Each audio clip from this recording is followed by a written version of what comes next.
aqui falando de uma outra etapa. Todo mundo, vocês estão vendo aí o slide, reflexos musculares e minha carinha aqui embaixo, não é isso? Isso. Sim. Beleza. Então, nós vamos tomar de uma outra parte que fala sobre os reflexos musculares. Quando fala em reflexo, o que vocês pensam? O que seria um reflexo para vocês? Algo muito rápido. Tem gente aqui querendo entrar aqui na página.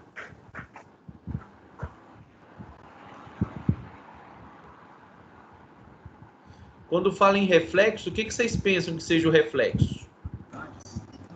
Reação rápida. Reação rápida, né? Será que o reflexo é uma ação voluntária ou involuntária? Involuntária. Involuntária. Essa é uma característica do reflexo. Ela é uma ação involuntária. Será que quando o goleiro faz uma defesa, que a bola vem para ele, ele espalma ela, isso seria uma ação involuntária ou voluntária?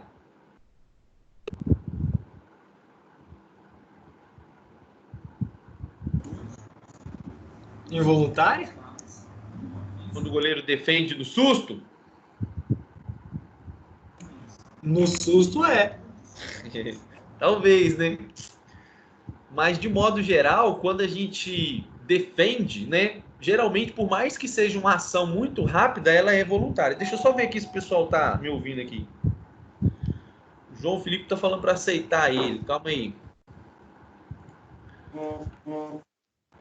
Deixa eu ver se tem mais gente entrando. Tem.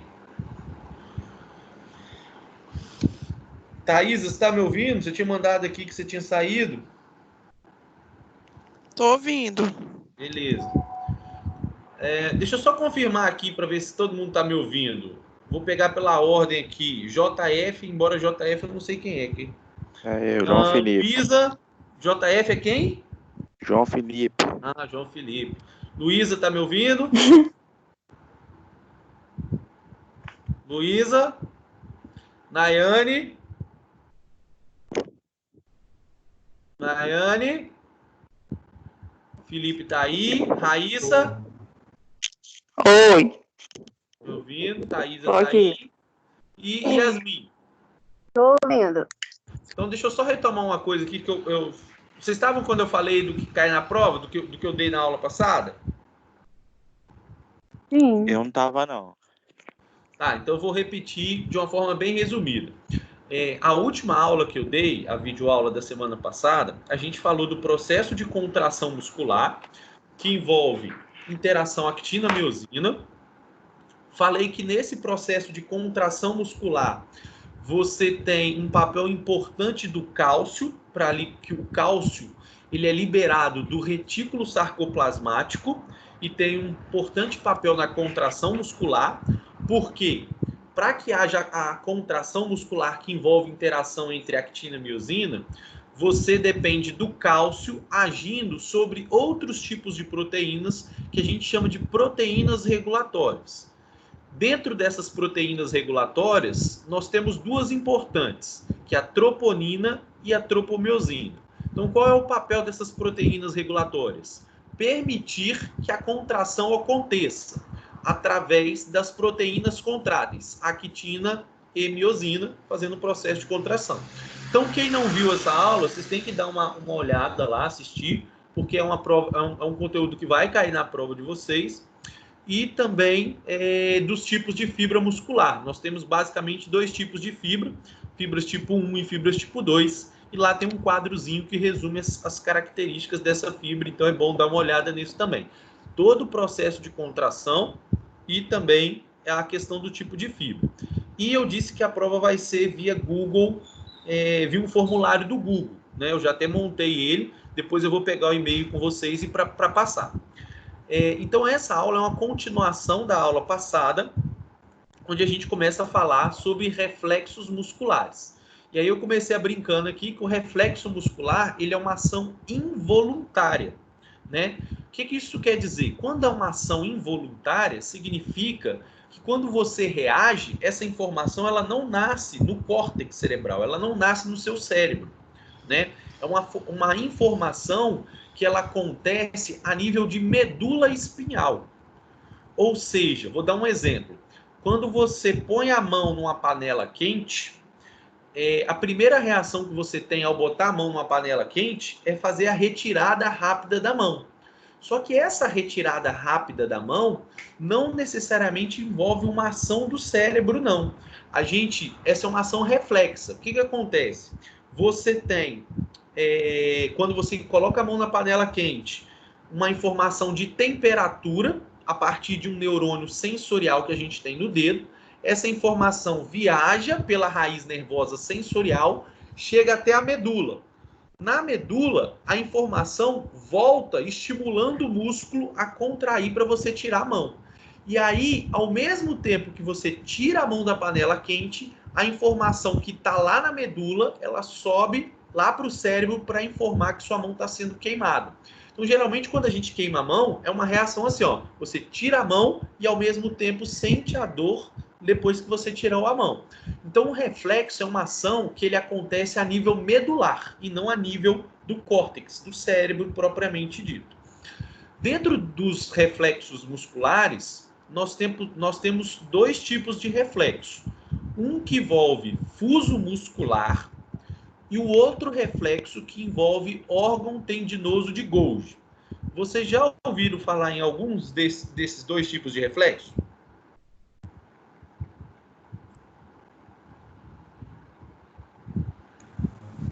Eu não ouvi, não. Oi? Eu não ouvi, não. Também não, Luciano. Também não, né? Então tá, beleza. Só para mim ter uma noção de aonde vocês estão situados. Deixa eu ver aqui só uma coisa. Acho que tá todo mundo aí. Não tem ninguém pedindo para entrar. Pessoal, se alguém tiver pedindo para entrar aí no grupo, depois vocês me comunicam aqui, porque aqui pela minha tela às vezes não dá para ver. Beleza, então nós vamos falar de dois reflexos que podem ocorrer a nível muscular. Aqui está mostrando o seguinte, próximo slide, então está aqui, reflexos dos músculos esqueléticos.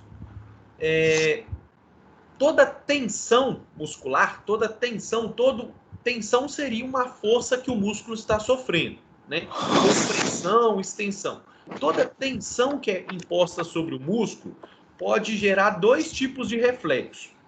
O reflexo que envolve uma contração muscular e o reflexo que envolve um relaxamento muscular. Então, o reflexo ele pode ter duas formas. Ou ele vai obrigar o músculo a contrair, ou ele vai obrigar o músculo a relaxar. E cada um desses reflexos envolve uma estrutura diferente. Por exemplo, no reflexo que envolve a contração muscular, isso acontece a nível de fuso muscular. Eu vou explicar mais à frente o que significa um fuso muscular. Mas, por enquanto, só grave essa informação. Reflexo que envolve contração muscular está relacionado a fuso muscular. Reflexo que envolve relaxamento muscular está relacionado a órgão tendinoso de Golgi. Deixa eu ver outra informação que está aqui. O nervo somático é apenas excitatório e o relaxamento vem da inibição central. O que essa frase quer dizer? Quer dizer o seguinte, o músculo, toda vez que ele recebe um estímulo nervoso, ele contrai, sempre. Quando que o músculo relaxa? Quando o impulso nervoso para de acontecer. Então, quando o impulso nervoso para de acontecer, o músculo automaticamente relaxa.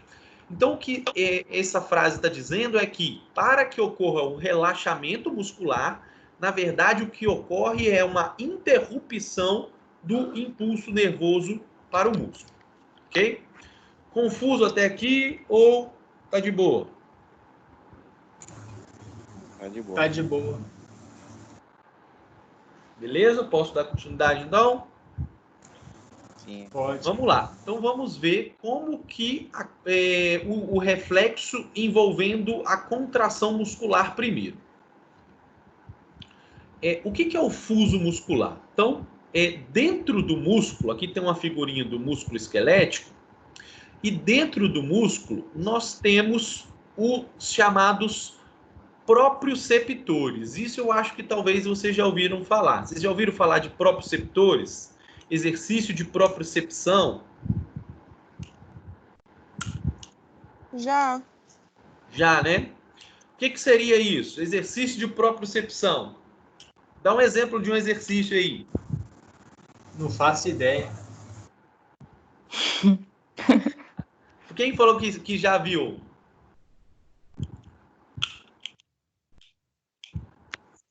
Foi a Thaisa que falou? Eu também já ouvi.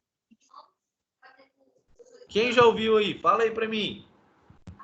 Fala o nome aí que eu não tô conseguindo reconhecer vocês pela voz, não. Eu, Nayane, eu já ouvi. Nayane, fala aí pra mim. O que pra você é um exercício de propriocepção? Professor, eu não sei se tem a ver, porque, na verdade, o meu médico passou, depois que eu operei o joelho, ele passou, tipo assim, no laudo ele colocou exercício de propriocepção para minha reabilitação. Eu não sei se tem a ver aquele exercício de equilíbrio. Perfeito, é isso aí.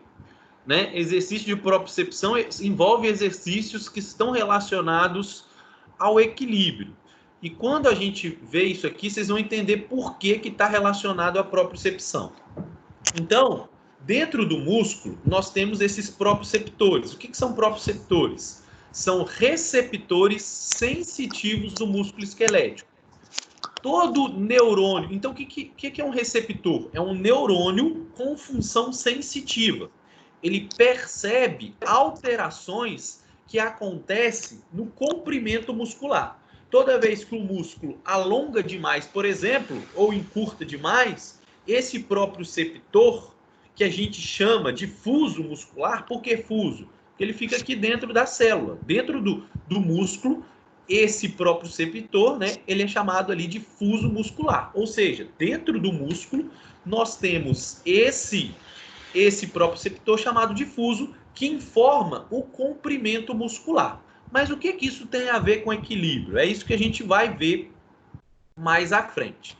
Então, o fuso muscular é esse receptor sensitivo dentro do músculo, e um outro tipo de proprioceptor do músculo esquelético é o chamado órgão tendinoso de Golgi, que está aqui pela seta, que fica próximo do tendão do músculo. Então, esses dois são proprioceptores. Fuso muscular dentro do músculo e órgão tendinoso de Golgi no tendão. E aí um detalhe deles. O fuso muscular que fica dentro do músculo, ele está relacionado ao estiramento do músculo. Toda vez que o músculo é alongado, esse fuso emite um sinal para informar o cérebro que esse músculo está sendo alongado. O fuso muscular está relacionado ao reflexo de contração muscular. Já o órgão tendinoso de Golgi, que também é um proprioceptor, também está relacionado ao reflexo muscular, mas nesse caso ao relaxamento muscular. Tranquilo? Vamos ver por que então que quando você fala de exercício de propriocepção, envolve exercícios de equilíbrio e, portanto, relacionado a esses receptores.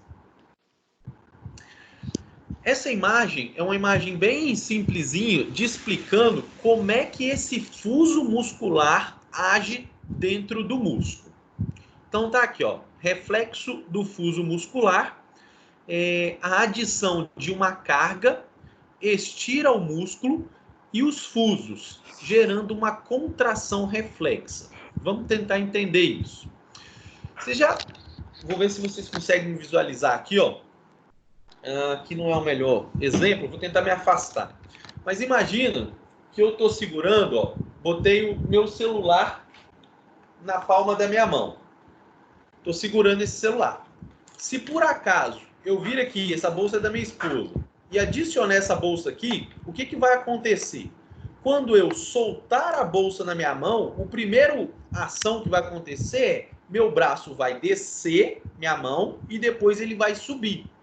Por quê? Ó, vou dar um exemplo aqui, ó, vou soltar a bolsa. Então a gente tem... A gente tem sempre uma ação reflexa que é o quê? O seu braço, no primeiro momento, quando ele recebe a carga, ele vem para baixo, e depois responde voltando para cima. Por que que isso acontece? Quando eu estou segurando meu celular, eu estou mandando uma informação do meu cérebro para a minha mão dizendo o seguinte, olha, você precisa fazer um nível X de força para sustentar esse celular.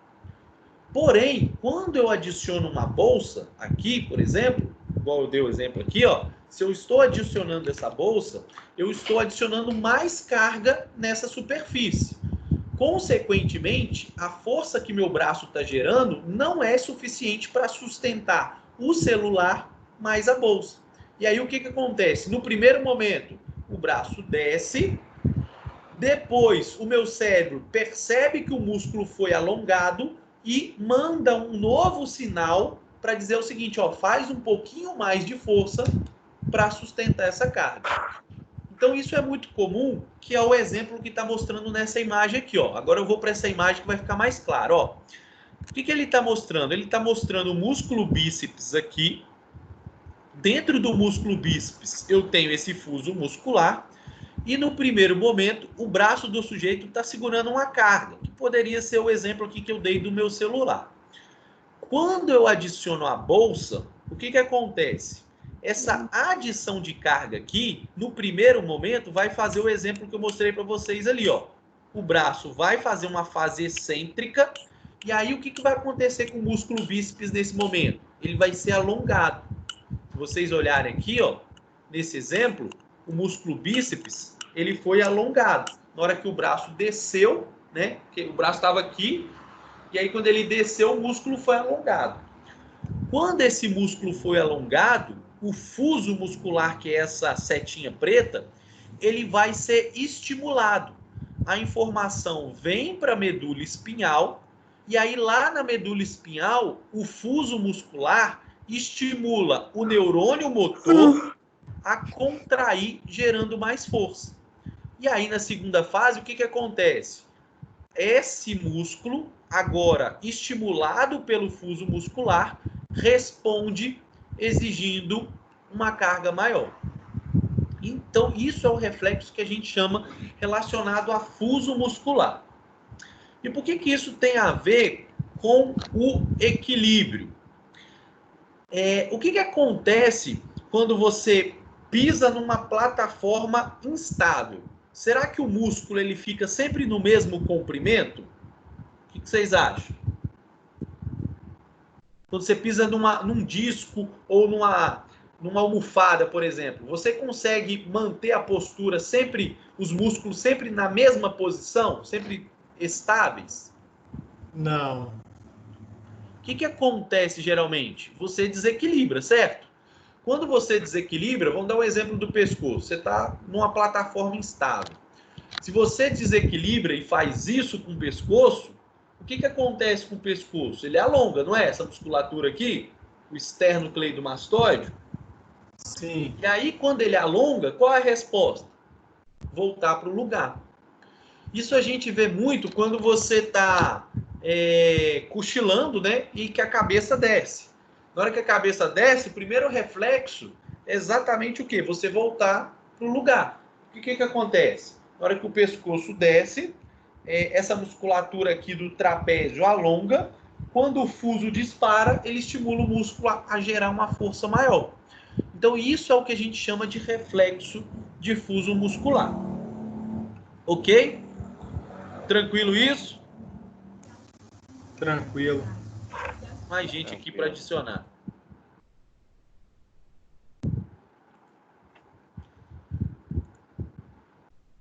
Então, o reflexo de fuso muscular está relacionado a esse processo de contração muscular. Outro fuso, deixa eu só ver aqui se no grupo aqui eles estão...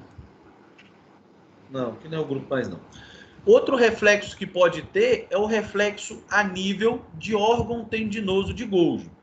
Esse reflexo, ele já é um pouquinho diferente. Esse reflexo de órgão tendinoso de Golgi, ele acontece no tendão do músculo. Lembra que o tendão é a parte do músculo que se fixa no osso. Então aqui a gente consegue ver o tendão do músculo e aqui no meio nós temos esse neurônio sensorial que nada mais é do que o órgão tendinoso de Golgi.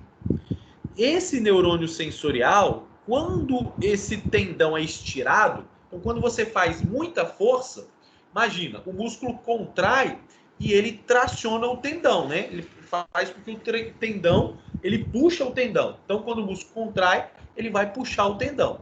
E esse tendão, aqui nessa estrutura, se isso aqui é tensionado, nesse sentido, a tendência é que essas fibras de colágeno gerem pressão nesse neurônio sensorial. O que pode fazer com que esse órgão tendinoso de Golgi emita um sinal para o sistema nervoso.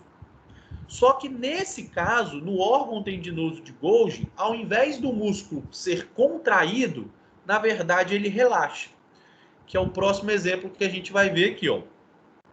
Então aqui está mostrando o reflexo do órgão tendinoso de Golgi. Só que no reflexo do órgão tendinoso de Golgi, ao invés do músculo gerar uma força maior, ele vai relaxar, que é o exemplo que a gente vai ver aqui agora.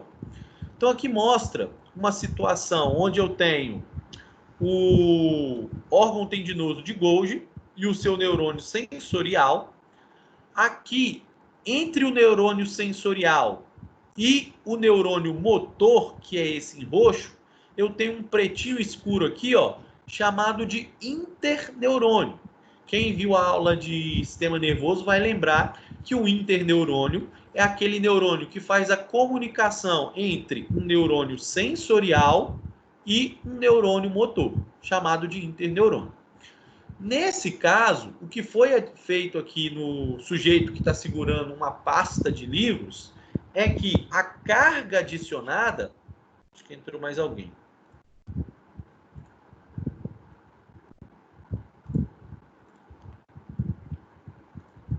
Então, o que está acontecendo aqui é o seguinte. Nessa situação aqui, o que aconteceu foi que foi adicionado uma carga muito alta sobre o músculo do bíceps. Nesse momento, quando você adiciona uma carga muito alta, esse órgão tendinoso de Golgi dispara, que é um neurônio sensorial. Essa informação sensorial estimula o neurônio inibitório. E o neurônio inibitório, o que ele faz? Ele impede a propagação do sinal nervoso do neurônio motor. Ou seja, ele corta o sinal. Esse interneurônio, ele corta a comunicação do neurônio motor com a célula muscular. Então, quando esse interneurônio é ativado, ele inibe o processo de contração.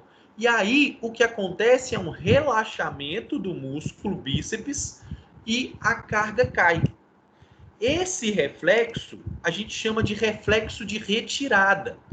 Por que reflexo de retirada? Porque o músculo deixa de contrair. Então, o que vai acontecer é o músculo vai deixar de fazer força. E por que o músculo deixa de fazer força? Porque se essa carga fosse sustentada sobre o músculo, poderia causar lesão, até mesmo uma ruptura desse tendão aqui. Vocês já ouviram falar de ruptura de músculo? Já. Conhece alguém? Onde que foi a ruptura? Você já ouviu falar que alguém rompeu o músculo, tendão rompeu?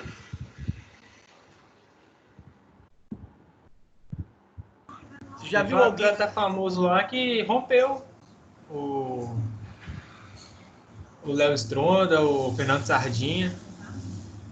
Direto já romperam já. E fica esquisito, eu não sei se vocês já viram. Eu conheci um senhorzinho, ele já tinha 70 e poucos anos, que ele teve uma ruptura do bíceps. E aí, aqui no braço dele, você via que não tinha uma certa massa muscular e tinha uma bola aqui em cima.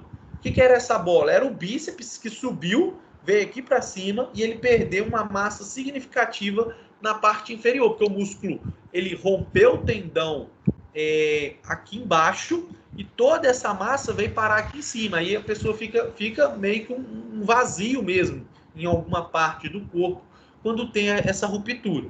E isso pode ocorrer, essa ruptura de tendão. E esse reflexo do órgão tendinoso de Golgi é como se fosse um reflexo de defesa para impedir que isso ocorra, né?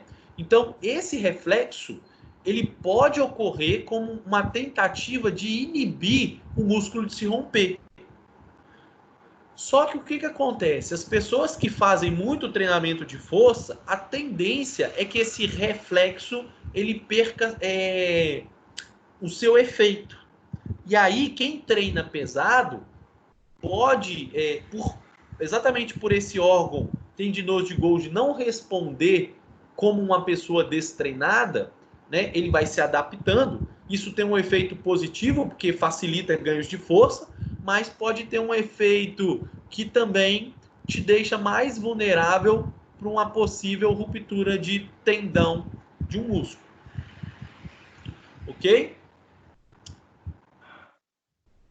Então, resumidamente, são esses dois tipos de reflexo que nós temos.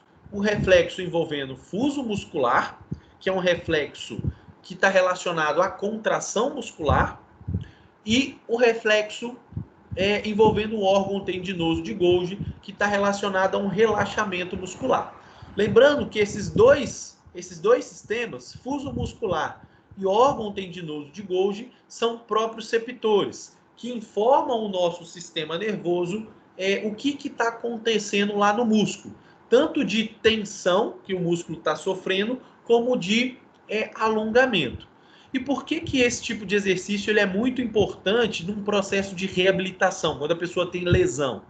Quando a pessoa tem uma lesão, seja ela de joelho ou outra coisa, a tendência é que esses reflexos eles se percam por um efeito de desuso. O músculo, então imagina, se sofreu uma lesão de joelho, você vai ficar um certo tempo acamado.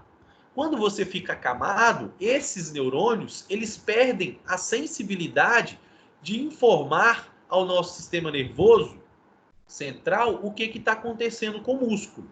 E aí, a sua capacidade de responder tanto a um excesso de carga ou um excesso de alongamento, ele é perdido, porque esse neurônio não consegue mais informar ao sistema nervoso.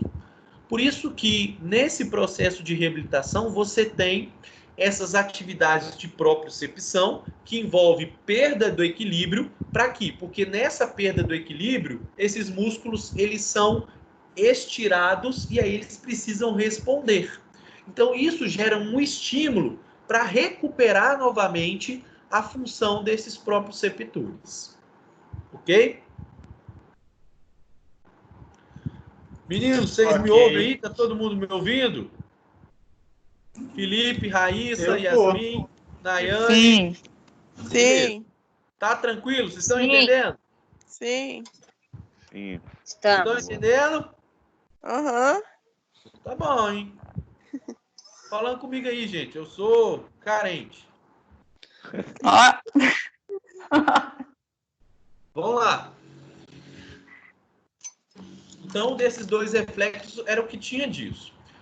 Agora, eu vou falar um pouco mais, porque assim, essa parte dos reflexos ainda faz parte da aula passada que eu queria terminar, mas acabou não dando tempo. Então, que é uma parte mais da fisiologia básica do funcionamento do músculo esquelético, que envolve lá processo de contração, quem não viu tem que ver, tipos de fibra e a parte de reflexo.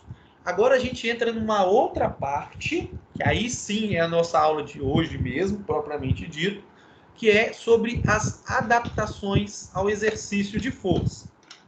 Quando falo em adaptações ao exercício de força ou treinamento resistido, tá?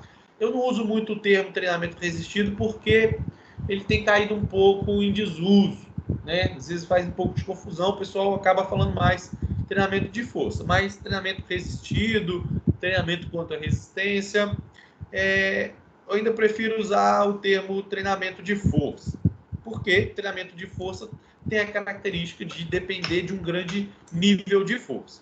Quando a gente fala de adaptações ao exercício de força sobre o músculo esquelético, o que vocês falam assim, ó, o treinamento de força provoca isso no músculo esquelético? O que a gente poderia afirmar?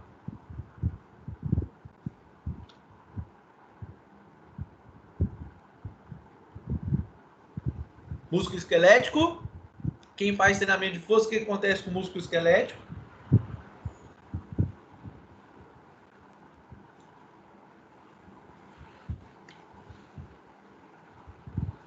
Pessoal,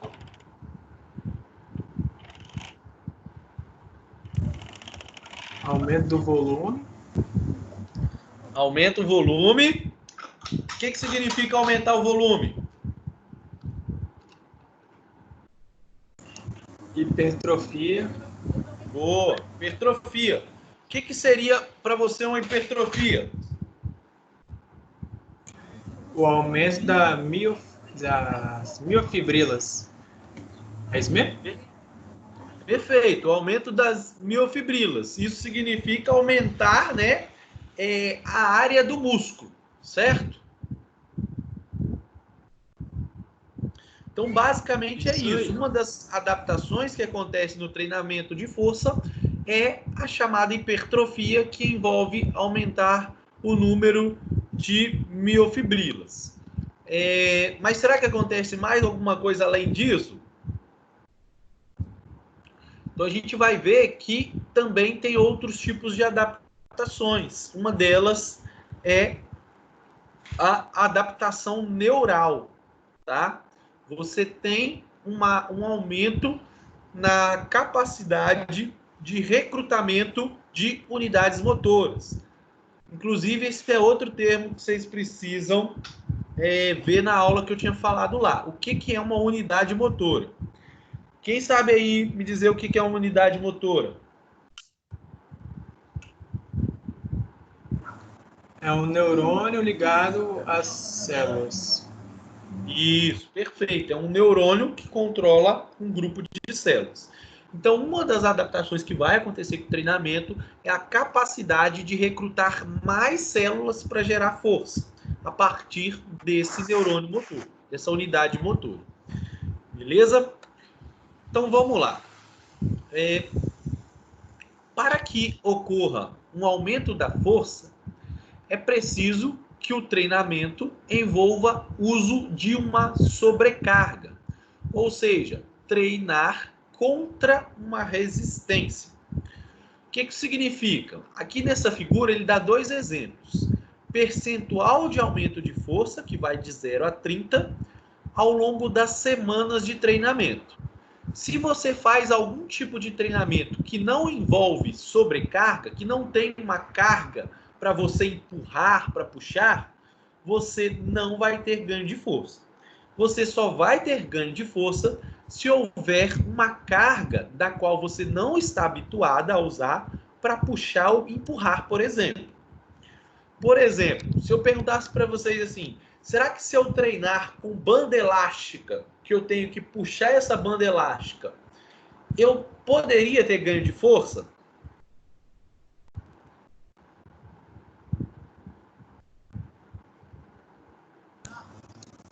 Pelo que você falou aí, não. Porque não teria... Oi? Não teria carga. Na banda elástica? Será que quando a gente estira um elástico não tem carga nenhuma? Ah, não, tem sim.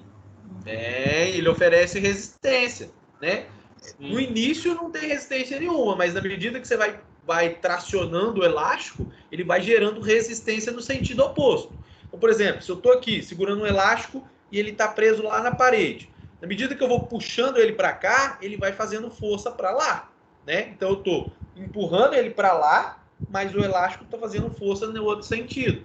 Ou seja, eu estou trabalhando contra uma resistência. Se eu estiver fazendo um agachamento, será que eu tenho algum tipo de resistência?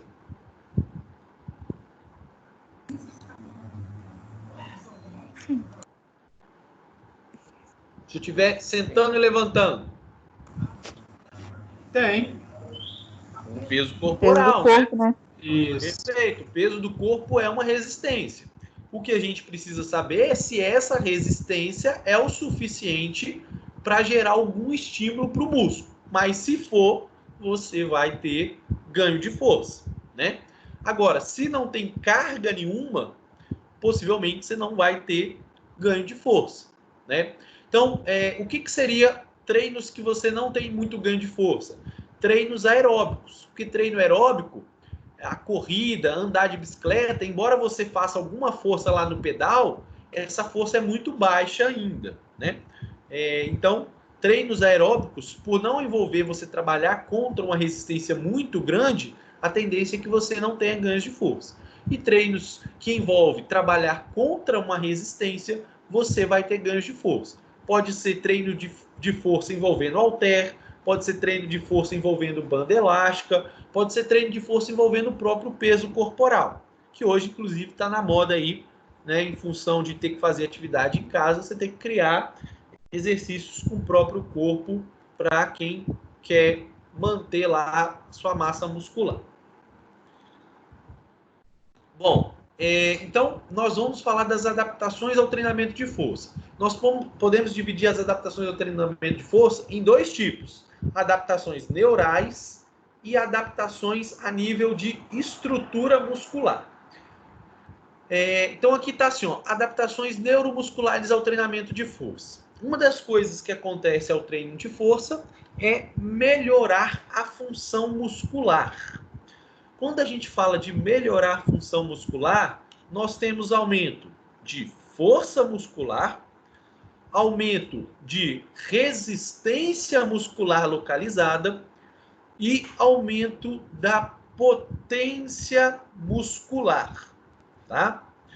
Quando a gente fala de aumento de força muscular e resistência muscular localizada, vocês conseguem pensar tipos de teste para avaliar força muscular máxima e resistência muscular?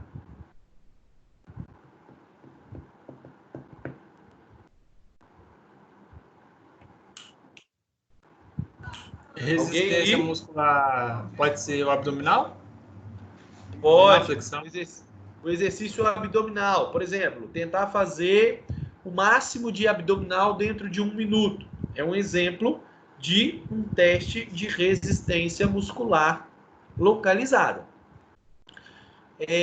O que seria, então, um teste de força máxima?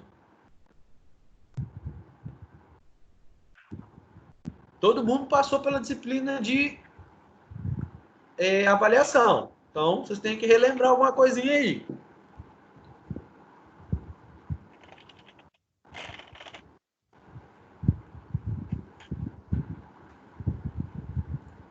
Quem mais aí? Tem mais alguém me ouvindo? Sim, a questão é só lembrar mesmo. Oi? Ouvindo tá, o negócio é lembrar aqui agora. Não entendi. Fala mais alto aí. Falei, ouvindo eu estou, porém a questão é lembrar, né? Entendi. Pessoal aí, Nayane, Raíssa, estão aí ainda? Tô. E aí, meninas? Fala alguma coisa aí. Porque todo mundo só aí viajando.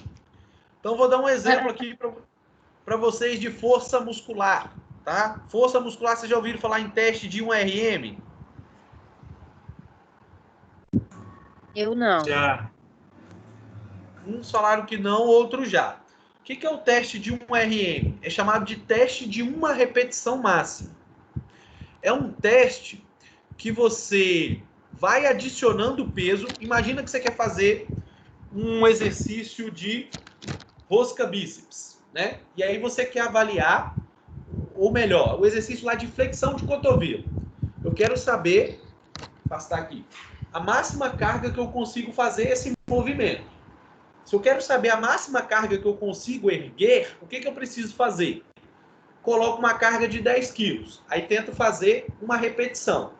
Se eu conseguir fazer a repetição completa, na próxima tentativa, em vez de usar 10 quilos, eu vou adicionar mais carga. Poderia adicionar 15 quilos. Aí eu tento fazer mais uma repetição. Consegui executar a repetição toda? Ok, 15 quilos Vou para a próxima tentativa, 20 quilos. Aí eu ponho 20 quilos e tento fazer mais uma repetição. Aí vamos supor que eu botei 20 quilos e não consegui erguer o meu antebraço até aqui em cima. Ele parou aqui, eu fiz força, não consegui subir mais e não consegui. Significa que com 20 quilos eu não consigo fazer o movimento completo, mas com 15 eu consigo. Portanto, a carga que eu consigo fazer uma única repetição é 15 quilos. Isso a gente chama de uma repetição máxima. Ou seja, a máxima carga que eu consigo utilizar para fazer uma única repetição. Isso é o teste de força máxima. Então, quando a gente quer avaliar força máxima, nós precisamos fazer testes onde você vai adicionando a carga até que a pessoa consiga fazer uma única repetição. E teste de resistência muscular não está relacionado à maior carga que você levanta. Está relacionado a quantas repetições você consegue fazer com uma determinada carga. Por que é importante ter a noção que isso são coisas diferentes? Porque numa situação real, você pode ter duas pessoas que para fazer uma única repetição, igual eu dei o exemplo, seja 15 quilos. Ou seja, os dois têm o mesmo nível de força máxima. Cada um consegue fazer uma flexão de cotovelo com 15 quilos. Porém, quando você diminui essa carga, põe 10 quilos e pede para a pessoa fazer o máximo de repetições possíveis, pode ser que essa primeira pessoa faça apenas 10 repetições e a segunda pessoa faça 12.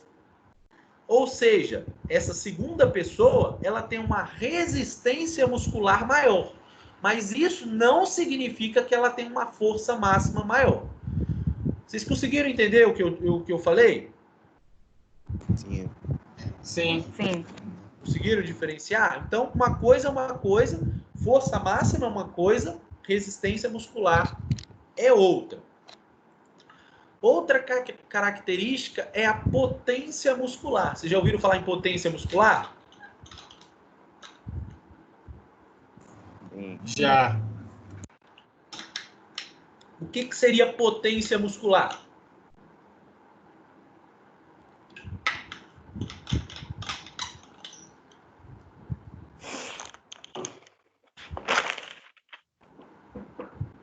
O que poderia ser um teste de potência?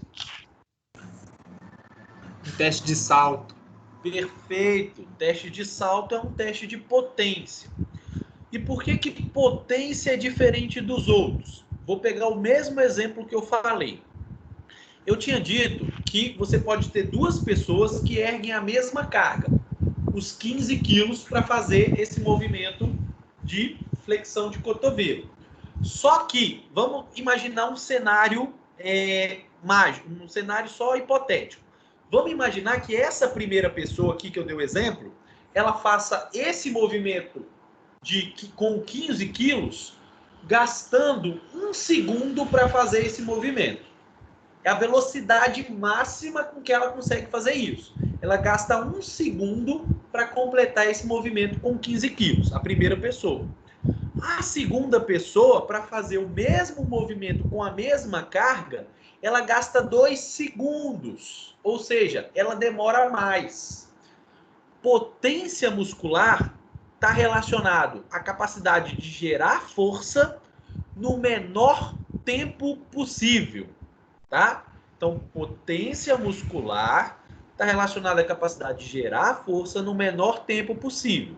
Nessas duas situações, se o primeiro faz o exercício com 15 quilos em 1 segundo e o segundo faz o mesmo exercício com 15 quilos em 2 segundos, qual conseguiu executar isso de forma mais rápida? O primeiro ou o segundo?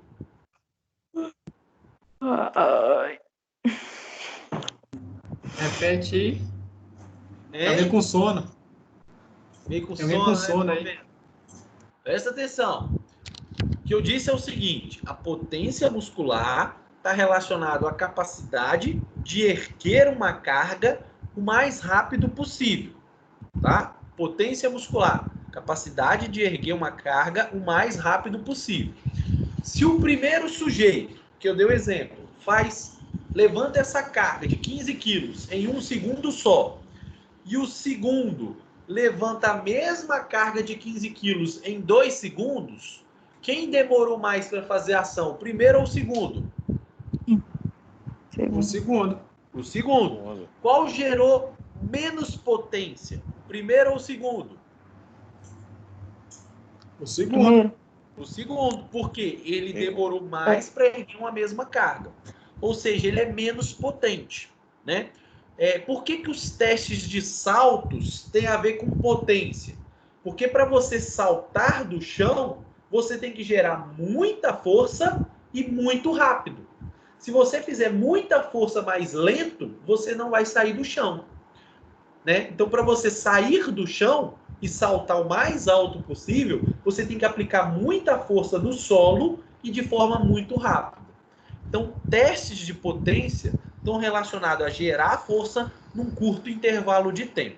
Então, todas essas características podem ser aumentadas com o treinamento de força, tá? Lembra que treinamento de força não é só a musculação, é todo treinamento que envolve trabalhar contra uma resistência.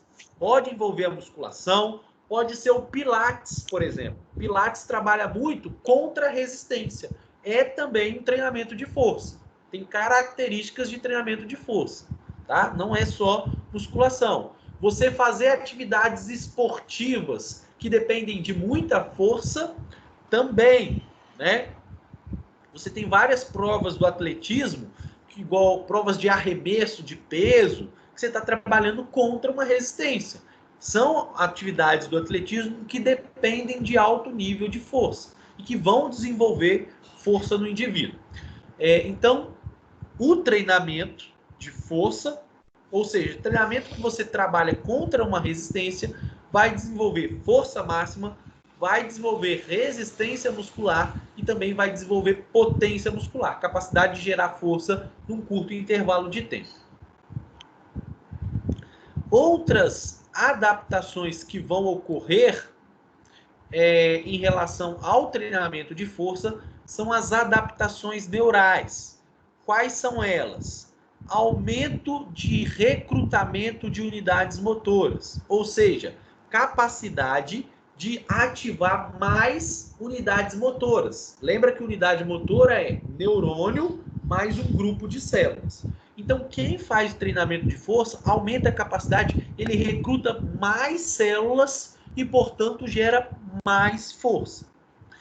Outro fator que afeta em relação à adaptação neural, sistema nervoso, aumento na sincronização do recrutamento. O que é esse aumento na sincronização? Nós temos dois tipos de sincronização.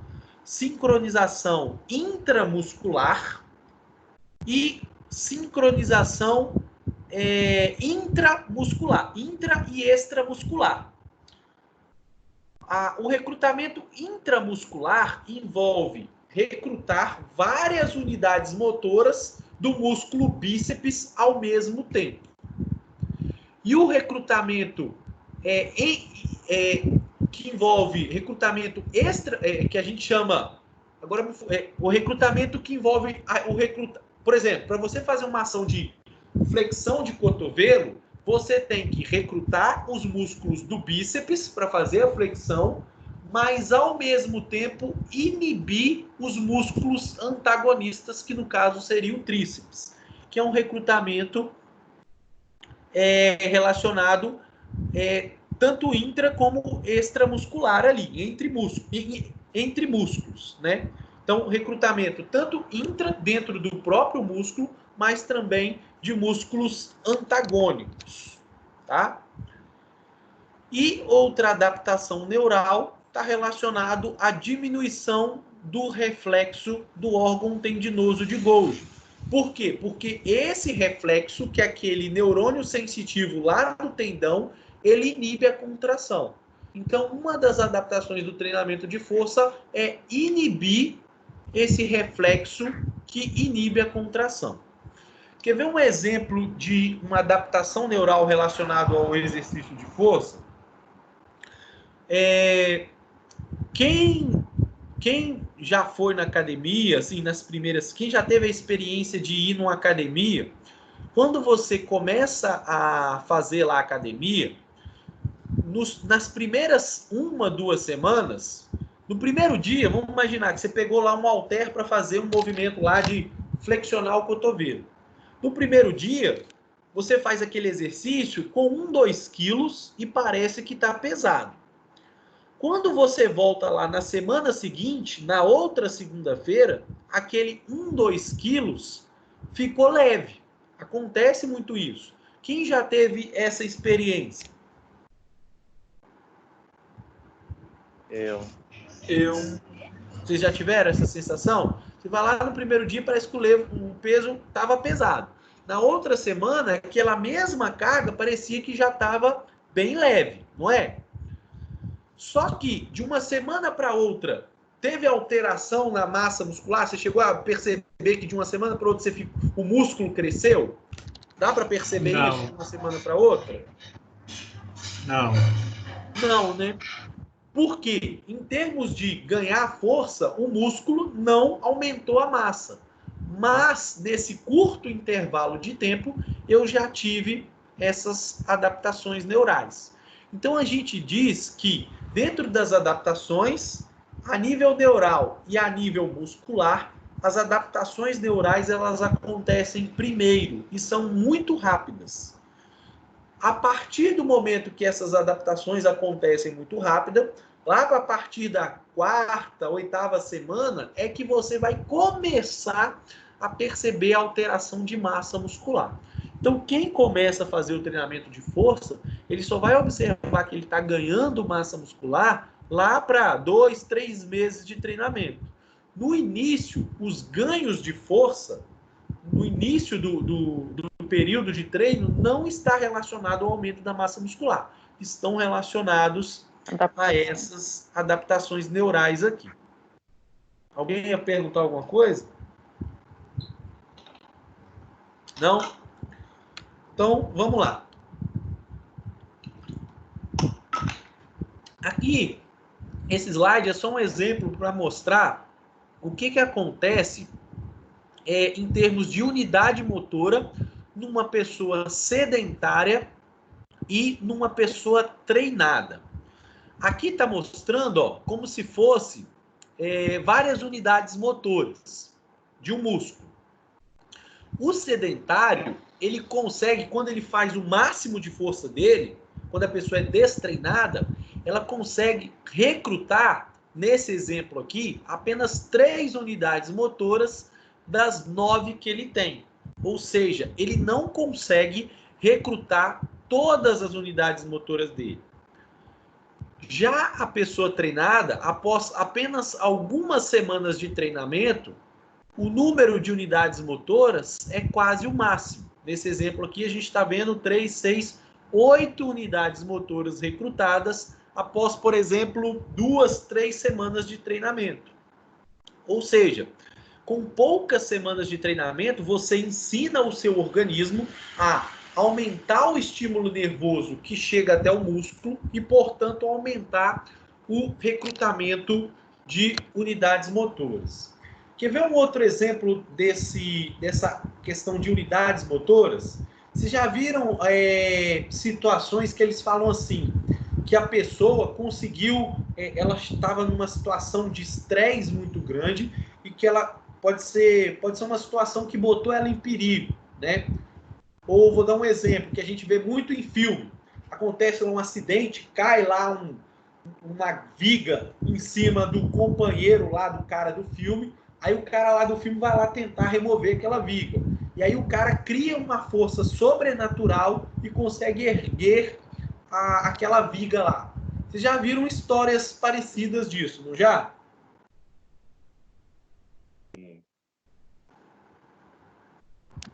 Já. Já, né? O que isso tem a ver? Isso tem a ver com isso aqui que eu estou falando. Ó. Capacidade de recrutamento de unidades motoras.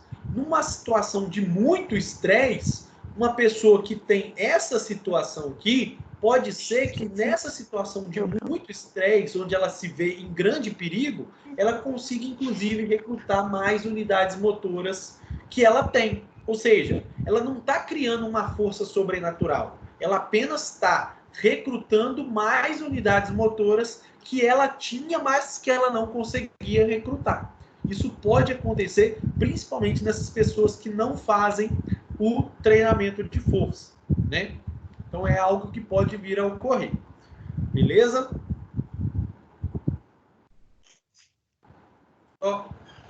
Só ver aqui onde eu vou parar. Vou fazer uma pausa aqui no intervalo. Só falar disso daqui e aí eu faço a pausa. Então, uma das adaptações que acontece no início do treinamento é as adaptações neurais. A outra é a adaptação no músculo esquelético, que é a chamada hipertrofia. Então, a hipertrofia está aqui, ó, tamanho muscular e estrutura. É outra coisa que vai acontecer com o treinamento de força. Então, o que acontece em relação ao treinamento de força? Você tem um aumento da área de secção transversa do músculo. O músculo inteiro aumenta o seu volume. Só que para ocorrer o aumento do músculo inteiro, eu preciso ter aumento da célula muscular. Então, cada célula que está dentro desse músculo também aumenta o seu diâmetro, né? Então, você tem aumento do músculo inteiro, também tem aumento de cada célula muscular, que aumenta a sua fibra, cada célula aumenta a sua área de secção transversa, o seu diâmetro, e para a célula aumentar o seu diâmetro, ela também tem que aumentar a quantidade de proteínas contráteis. Ou seja, cada célula, dentro dela, ela tem proteínas contráteis. Quais seriam essas proteínas contráteis? Da célula muscular? Da célula? Actina e miosina? Actina e miosina. Então, você tem um aumento dessas proteínas, actina e miosina, que fazem com que a célula aumente de tamanho, e se várias células aumentarem o seu diâmetro, elas também vão aumentar a área do músculo inteiro. Outra coisa que pode ocorrer é conversão do tipo de fibra. Algumas fibras ganharem características mais de fibras tipo 2, né? Isso acho que eu comentei na outra aula também. Então, isso tudo acontece a nível muscular, tá? Aumento das proteínas contráteis. As proteínas contráteis vão provocar aumento das células, e aumento das células vão provocar aumento da área do músculo. E também pode haver modificação nos tipos de células, formando células mais fibras tipo 2, que é fibras brancas, né, com características anaeróbicas. Só para finalizar aqui, para me fazer a pausa, então aqui, essa figurinha, ela mostra o progresso, que seria os ganhos de força, né? Tá aqui em vermelho os ganhos de força, em vermelho, e aqui mostrando os dois tipos de adaptação que eu falei. Adaptação neural, em laranja, e adaptação hipertrófica, que é a adaptação no tamanho do músculo. O que essa figura mostra? Que no início do treinamento, aqui está mostrando a duração do treinamento, ele está mostrando que no início do treinamento de força, o que explica os ganhos de força muito rápido são as adaptações neurais. Então, os ganhos de força iniciais muito rápido, no início de um treino de força, está relacionado a uma adaptação neural muito rápida. À medida que essa adaptação neural vai se estabilizando, os ganhos de força continuam a ocorrer. E o que explica esses ganhos de força ao longo do tempo, se as adaptações neurais estabilizaram? Os ganhos na massa muscular. Percebam que os ganhos na massa muscular continuam a ocorrer mesmo após uma estabilização dessa adaptação neural, né?